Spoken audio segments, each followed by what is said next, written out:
പിതാവിൻ്റെയും പുത്രൻ്റെയും പരിശുദ്ധാത്മാവിൻ്റെയും നാമത്തിൽ ആമേൻ. എൻ്റെ പ്രിയപ്പെട്ടവരെ, ഇന്ന് ജനുവരി മാസം 4-ാം തീയതി ശനിയാഴ്ച. എല്ലാവർക്കും എൻ്റെ സ്നേഹവന്ദനം.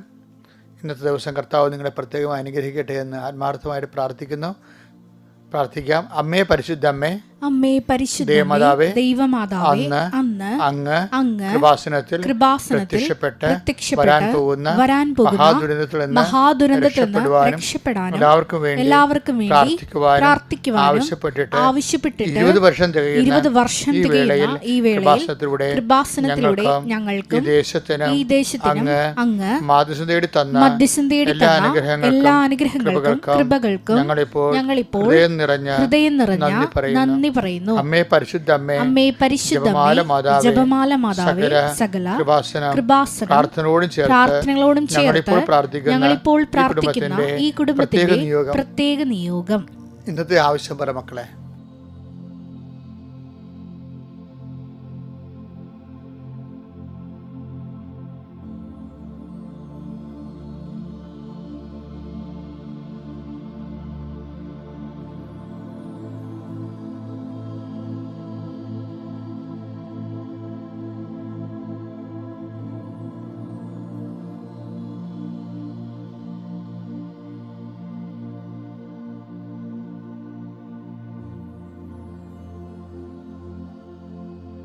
അമ്മയുടെ പ്രത്യക്ഷീകരണത്തിന്റെ ഈ ദ്വാദശക വേളയിൽ ഞങ്ങൾക്ക് സാധിച്ചു തരുവാൻ കനിയണമേ. ആമേൻ. വിശ്വാസ പ്രമാണം. സർവശക്തനായ പിതാവും ആകാശത്തിന്റെയും ഭൂമിയുടെയും സൃഷ്ടാവുമായ ദൈവത്തിൽ ഞാൻ വിശ്വസിക്കുന്നു. അവിടുത്തെ ഏകപുത്രനും ഞങ്ങളുടെ കർത്താവുമായ ഈശോ മിശിഹായിലും ഞാൻ വിശ്വസിക്കുന്നു.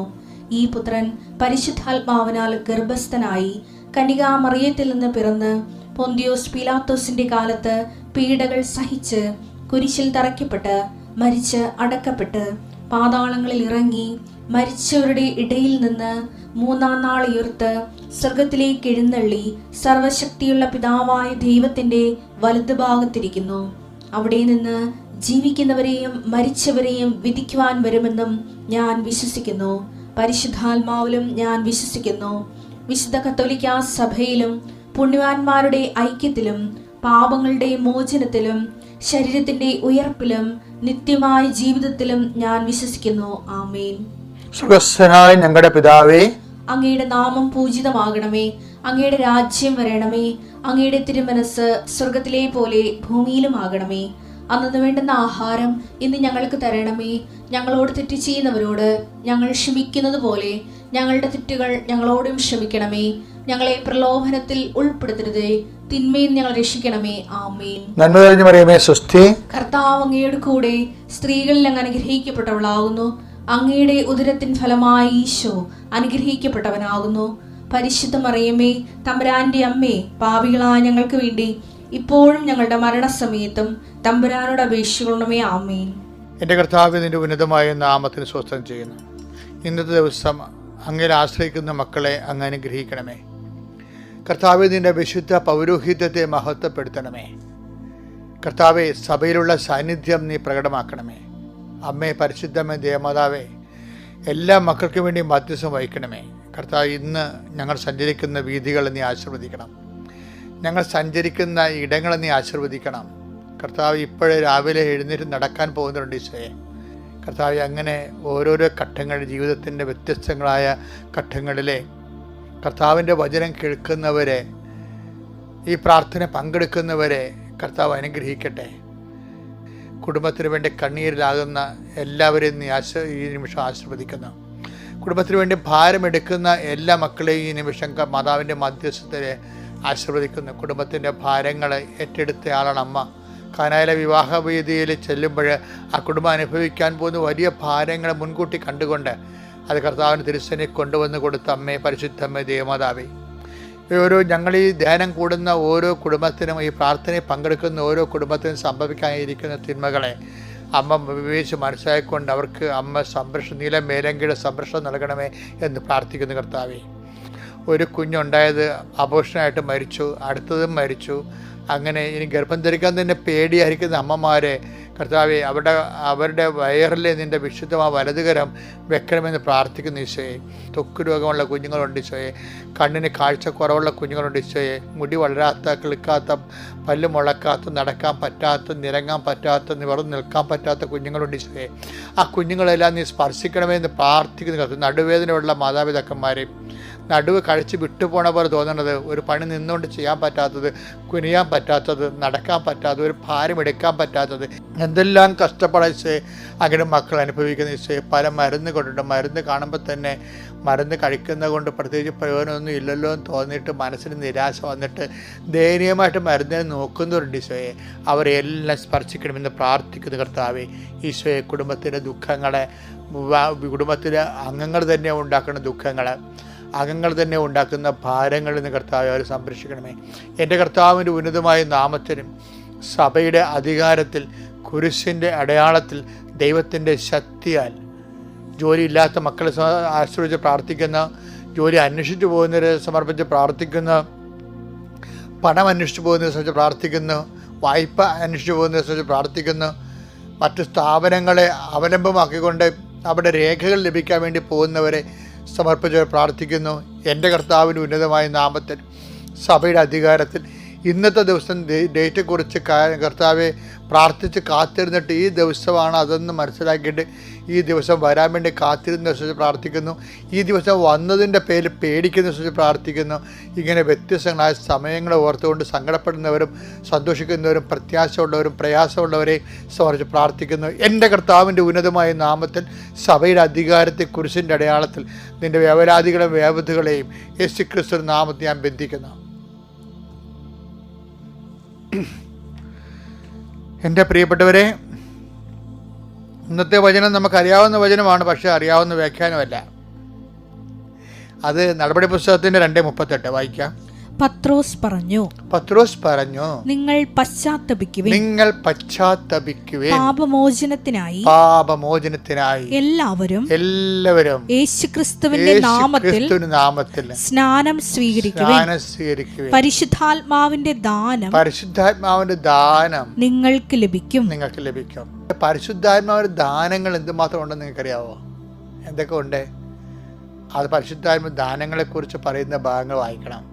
എന്തൊക്കെയാണെന്ന് അറിയാവോ? അത് ഐസയ 11:2 എടുത്തേ. കർത്താവിന്റെ ആത്മാവ് അവന്റെ മേൽ ആവസിക്കും. ജ്ഞാനത്തിന്റെയും വിവേകത്തിന്റെയും ആത്മാവ്, ഉപദേശത്തിന്റെയും ശക്തിയുടെയും ആത്മാവ്, അറിവിന്റെയും ദൈവഭക്തിയുടെയും ആത്മാവ്. ഇതെല്ലാം ദൈവത്തിന്റെ ദാനങ്ങളാണ്. ആത്മാവിന്റെ ദാനങ്ങൾ കുറിച്ച് പൗലോസ് അപ്പോസ്തലൻ നൽകുന്നത് നമുക്ക് വായിച്ചു കേൾക്കാം. എന്താണ്? 1 കൊരിന്ത്യർ 12:8. ഒരേ ആത്മാവ് തന്നെ ഒരാൾക്ക് വിവേകത്തിന്റെ വചനവും മറ്റൊരാൾക്ക് ജ്ഞാനത്തിന്റെ വചനവും നൽകുന്നു. അപ്പൊ വിവേകം, ജ്ഞാനം, വിശ്വാസം, പിന്നെന്താണ്? ദൈവശക്തി. ഇതെല്ലാം ആത്മാവിന്റെ ദാനങ്ങളാണ്. അതാണ് പത്രോസ് പറയണത്, നിങ്ങൾ പശ്ചാത്തപിക്കുകയും പരിശുദ്ധാത്മാവിൻ്റെ ദാനങ്ങൾ നിങ്ങൾക്ക് ലഭിക്കുമെന്ന് പറഞ്ഞു. വിവേകം, ജ്ഞാനം, വിശ്വാസം, ദൈവഭയം മുതലായ ദാനങ്ങൾ. നമ്മുടെ ആധ്യാത്മിക ജീവിതത്തിന് ഏറ്റവും പ്രധാനപ്പെട്ടതാണ് പരിശുദ്ധാത്മാവിൻ്റെ ദാനങ്ങൾ. ഈ ദാനങ്ങളെ കൊണ്ടാണ് ജീവിതം നയിക്കപ്പെടേണ്ടത്. ദൈവഭയം ഉണ്ടാകണം, പിന്നെ വിശ്വാസം ഉണ്ടാകണം, പിന്നെ ശക്തി എന്ന് പറഞ്ഞാൽ നമ്മൾ തളർന്നു പോകാത്ത അവസ്ഥ. എന്തെങ്കിലും വന്നു കഴിഞ്ഞാൽ നമ്മൾ തളർന്നു പോകത്തില്ല, നമുക്കൊരു ബലം കിട്ടും, ആന്തരികമായ ബലം കിട്ടും. ഇങ്ങനെ ഉണ്ടെങ്കിലാണ് ദൈവാത്മാവാൽ നമ്മൾ നയിക്കപ്പെടുന്നു എന്ന് പറയണത്. അങ്ങനെ ഉണ്ടെങ്കിലാണ് റോമർ 8:14 ഇല്ല, ദൈവാത്മാവിനാൽ നയിക്കപ്പെടുന്നവർ ദൈവത്തിൻ്റെ മക്കളാണ്. അപ്പം അങ്ങനെ ഉണ്ടെങ്കിലാണ്, ഈ ദാനങ്ങൾ ഉണ്ടെങ്കിൽ മാത്രമേ നമുക്ക് ദൈവ ആത്മാവിനാൽ നയിക്കപ്പെടുന്നു എന്നോ ദൈവത്തിൻ്റെ മക്കളാണെന്ന് പറയാൻ പറ്റത്തുള്ളൂ. അപ്പോൾ ബൈബിൾ വളരെ സൂക്ഷ്മതയോടെ ഈ വിഷയങ്ങൾ കൈകാര്യം ചെയ്യണത്. നമുക്കതിനെക്കുറിച്ച് വലിയ പഠനങ്ങൾ കുറവാണെന്ന് മാത്രമേ ഉള്ളൂ. നമ്മളൊക്കെ ഒരുതരം നമസ്കാര ജീവികളല്ലേ, കുറച്ച് നമസ്കാരം പഠിച്ച് അങ്ങനെ ക്രിസ്തീയത ആചരിച്ച് പോകുന്ന ആൾക്കാർ. പക്ഷേ നിങ്ങൾ ഓർക്കണം, ഇങ്ങനെ പണ്ടത്തെ വിദ്യാഭ്യാസം അല്ലല്ലോ ഇന്ന് നമുക്ക് ലഭിക്കണത്. പണ്ട് ചില ആൾക്കാർ പറഞ്ഞില്ലേ, എന്നാത്തിനാ 5ാം ക്ലാസ് പഠിച്ചാൽ മതി, വണക്കമാസം പുസ്തകം വായിച്ചാൽ മതി, കൊന്തയില്ലാ മതി എന്ന് പറയില്ലേ. ആ കാലം കഴിഞ്ഞു പോയില്ലേ.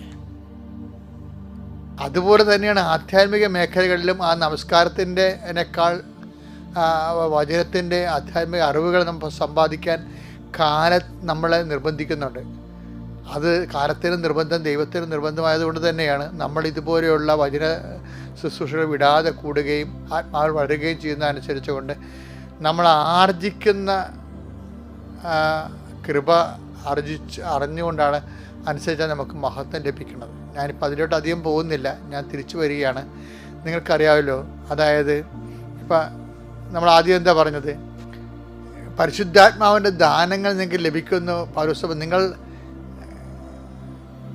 യേശുക്രിസ്തു നാമത്തിൽ ജ്ഞാനസ്നാനം സ്വീകരിക്കുവിൻ, പരിശുദ്ധാത്മാവിൻ്റെ ദാനങ്ങൾ നിങ്ങൾക്ക് ലഭിക്കുമെന്നല്ലേ പറഞ്ഞത്. അപ്പോൾ സ്വാഭാവികമായിട്ട് ജ്ഞാനസ്നാനത്തെക്കുറിച്ച് ഈശോ പറയണത് നമ്മൾ വെള്ളം തളിക്കുന്ന വിഷയമോ അല്ലെങ്കിൽ വെള്ളത്തിൽ ഇറങ്ങി നിൽക്കുന്ന വിഷയമോ അങ്ങനെയുള്ള റൂബ്രിക്സോ അങ്ങനെയല്ല ഈശോ ഉദ്ദേശിക്കുന്നത്. അത് ഉദ്ദേശിക്കുന്നുണ്ട്. സഭ അത് വിവേചിച്ചെടുത്തു. സഭ വിവേചിക്കാത്തൊരു വിഷയമുണ്ട്.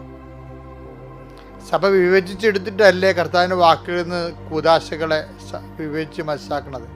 സഭയുടെ വിവേചന അധികാരമോ വിവേചന വരമാണ്, പരിശുദ്ധാത്മ ദാനത്തിലാണ് സഭ അത് ചെയ്യണത്. പക്ഷേ അതേസമയം തന്നെ വിവേചിക്കാത്തൊരു വിഷയമുണ്ട്. എന്താണ്? ഇതുവരെ കർത്താവ് പറഞ്ഞത് എന്താണ്? എനിക്കൊരു ജ്ഞാനസ്നാനം സ്വീകരിക്കാനുണ്ടെന്നല്ലേ പറഞ്ഞത്. ലുക്ക 12:50 വായിച്ചേ. എനിക്ക് ഒരു സ്നാനം സ്വീകരിക്കാനുണ്ട്, എനിക്കൊരു സ്നാനം സ്വീകരിക്കാനുണ്ട്, അത് നിവൃത്തിയാകുവോളം ഞാൻ എത്ര ഞെരുങ്ങുന്നുവോ. അപ്പോൾ എന്ന് വെച്ച് കഴിഞ്ഞാൽ എന്ത് സ്നാനമാണ് ഈശോ ഉദ്ദേശിച്ചത്? രക്തസ്നാനമാണ്. കുരിശിലെ രക്തസ്നാനമാണ് ഈശോ ഉദ്ദേശിച്ചത്. സഹനത്തെയാണ് ഉദ്ദേശിച്ചത്. പത്രോസ് പറഞ്ഞത് എന്താണ്? പത്രോസിന് പറയണത്, പത്രോസിൻ്റെ വെളിപാട് അപ്പം കിട്ടിയ ഫ്രഷ് ആയിട്ടുള്ള വെളിപാടാണ്. കാര്യം ഇതിനെക്കുറിച്ച് കർത്താവ് നേരത്തെ പറഞ്ഞിട്ടില്ല, പരിശുദ്ധാത്മാവ് അപ്പോൾ വെളിപ്പെടുത്തിയതാണ്. എന്താണ്? ഞങ്ങൾ എന്ത് ചെയ്യണമെന്ന് ജനങ്ങൾ ചോദിക്കുമ്പോൾ പത്രോസിന് പെട്ടെന്ന് കിട്ടുന്ന സ്പോണ്ടേനിയസ് ആയിട്ടുള്ള ലൈവായിട്ടുള്ള ഒരു റെവലേഷനാണ്. എന്താ? നിങ്ങൾ പശ്ചാത്തപിക്കണമെന്ന് കർത്താവിൻ്റെ ആത്മാവ് പറയുന്നു. പിന്നെന്ത് ചെയ്യാം? പാപമോചനത്തിനായി യേശുക്രിസ്തു നാമത്തിൽ സ്നാനം എടുക്കണം. അപ്പോൾ നമുക്ക് സ്നാനമെന്ന് പറയുന്നത് സഹനം കൂടിയാണല്ലോ, കർത്താവിൻ്റെ 12:50 അനുസരിച്ചുകൊണ്ട്. അപ്പോൾ നമുക്ക് നൽകപ്പെട്ടിരിക്കുന്നൊരു സഹനമില്ലേ? ചില കുഞ്ഞുങ്ങൾ നേരത്തെ മരിച്ചുപോയി കാണും, സഹനമാണ്. നിങ്ങൾ എവിടെയെങ്കിലും എത്തണമെങ്കിൽ നിങ്ങളുടെ അപ്പം മരിച്ചുപോയി കാണും. ചിലപ്പോൾ നിങ്ങളുടെ 4ാമത്തെ വയസ്സിൽ അമ്മ മരിച്ചുപോയി കാണും. അതൊരു സഹനമാണ്. പക്ഷേ അതൊരു ജ്ഞാനസ്ഥാനമാണ് ശരിക്കും പറഞ്ഞാൽ. ആ സഹനം കിട്ടുമ്പോൾ ചിലപ്പോൾ നിങ്ങൾ ഒരു വണ്ടി അപകടം ഉണ്ടായി, ഇപ്പോൾ നിങ്ങളുടെ കൈ പൊക്കാൻ പാടില്ല, കൈ പൊക്കണ ഒരു സമയം ഉണ്ടാകും, അതുവരെ അത് സ്നാനമാണ് ശരിക്കും. അപ്പോൾ അത് ആ ഒരു സാഹചര്യത്തെ നിങ്ങൾ യേശുക്രിസ്തുവിൻ്റെ നാമത്തിൽ സ്നാനമേൽക്കാനല്ല പറയണത്. ആ നിങ്ങളുടെ സഹനത്തെ, ആ ഈ സിറ്റുവേഷനെ, ആ സാഹചര്യത്തെ നിങ്ങളെ യേശുക്രിസ്തുവിൻ്റെ നാമത്തിലാണ് എടുക്കണമെന്നുണ്ടെങ്കിൽ അത് ജ്ഞാനസ്ഥാനമായിട്ട് മാറുകയും പരിശുദ്ധാത്മാവിൻ്റെ ദാനങ്ങൾ നമുക്ക് ലഭിക്കാൻ ഇടയാവും. എന്താണ്? ഭക്തി, പിന്നെന്താണ്? വിശ്വാസം, പിന്നെന്താണ്? ദൈവഭയം, പിന്നെന്താണ്? വിവേകം, വിവേചനം, ഇങ്ങനെയുള്ള ദാനങ്ങൾ, ആധ്യാത്മിക പ്രബുദ്ധത, ആഴപ്പെടലുണ്ടാകും. ഇപ്പം നമ്മൾ ലൂക്കായുടെ സുവിശേഷത്തിലൊക്കെ പറയത്തില്ലേ, എന്താ 5:7 നിങ്ങൾ ആഴങ്ങളിലേക്ക് നീക്കി വലയിറക്കാൻ. ആധ്യാത്മികത്തിന് ആഴങ്ങളിലേക്ക് നീക്കുമ്പോൾ എപ്പോഴും നമുക്ക് സംഭവിക്കുന്നത് നമ്മൾ ഈടിട്ടുള്ള മനുഷ്യരായി മാറും. അപ്പോൾ എന്തെങ്കിലും വന്നാലൊന്നും കുലുങ്ങത്തില്ല നമ്മൾ. അതിൽ നിന്ന് എന്ത് അനുഗ്രഹം, കൃപ ടാപ്പ് ചെയ്ത് വിശ്വസ്തത പാലിക്കാൻ പറ്റും എന്നുള്ളത് നമ്മൾ. നിങ്ങൾക്ക് പാലാണ് ആവശ്യം എന്ന് പറയത്തില്ലേ? പറഞ്ഞേ. ഹെബ്രായർ 5:12. ഹെബ്രായർ 5:12. ഇതിനകം നിങ്ങളെല്ലാവരും പ്രബോധകരാകേണ്ടിയിരുന്നവരാണ്. അതാണ് സംഭവം. അല്ല, പ്രാർത്ഥിക്കേണ്ടിയിരുന്നവരാണെന്നല്ല പറഞ്ഞത്. പ്രാർത്ഥനാ ജീവിതം കഴിഞ്ഞൊരു ജീവിതമുണ്ട്. പ്രബോധകരാകേണ്ടിയിരുന്നവരാണ്. പക്ഷേ ദൈവവചനത്തിന്റെ പ്രഥമ പാഠങ്ങൾ പോലും നിങ്ങളെ വീണ്ടും പഠിപ്പിക്കാൻ ഒരാൾ ആവശ്യമായിരിക്കുന്നു. നിങ്ങൾക്ക് പാലാണ് ആവശ്യം, കട്ടിയുള്ള ഭക്ഷണമല്ല. അപ്പൊ നിങ്ങൾ ശിശുക്കളാണെന്ന് എൻ്റെ അർത്ഥം. എന്നുവെച്ചാൽ ചൈൽഡ് ലൈക്കാണെന്ന്, അല്ല നിഷ്കളങ്കരാണെന്നല്ല എൻ്റെ അർത്ഥം. നിങ്ങൾ ഉണ്ടപ്പക്കുറുമാരാണെന്നായി പറയണത്. എന്ന് വെച്ചാൽ 45 വയസ്സായാലും ആ 40 വയസ്സിൻ്റെ ആധ്യാത്മിക വളർച്ച പ്രാപിക്കാത്തവർ, അത് ആധ്യാത്മിക ജീവിതത്തിന് ഒരു വെല്ലുവിളിയുള്ള ജീവിതമാണ്. അതുകൊണ്ട് ഈ വചനങ്ങൾ കേട്ടിട്ട് ലഭ്യമാകുന്ന സാധന സാഹചര്യങ്ങളെ ജ്ഞാനസ്ഥാനം നേടിക്കൊണ്ട് ആത്മാവിൻ്റെ ദാനങ്ങൾ ഭക്ഷിക്കപ്പെടാൻ വേണ്ടി ദൈവത്തിന് നന്ദി പറഞ്ഞുകൊണ്ട് മുന്നേറ്റം നടത്തുക. Praise the Lord.